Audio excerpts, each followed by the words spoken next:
হাম সংক্রমণের উচ্চ ঝুঁকিতে থাকা 18টি জেলার 30টি হটস্পটে আগামীকাল থেকে শুরু হচ্ছে বিশেষ টিকাদান কার্যক্রম। সকাল 9টায় ঢাকার নবাবগঞ্জে এই কার্যক্রমের উদ্বোধন করবেন স্বাস্থ্যমন্ত্রী সরদার মোহাম্মদ সাখাওয়াত হোসেন। এছাড়া গাজীপুরে স্বাস্থ্য প্রতিমন্ত্রী এম এ মুহিত এবং কক্সবাজারে স্বরাষ্ট্রমন্ত্রী সালাহ উদ্দিন আহমদ এই টিকা কার্যক্রমের উদ্বোধন করবেন।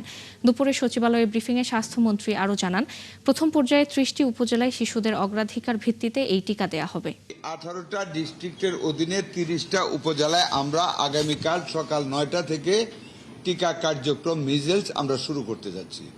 তার মধ্যে 5টি স্পটে আমরা নিজেরা আমাদের মন্ত্রণালয় থেকে সরকারের পক্ষ থেকে আমরা উপস্থিত থাকব।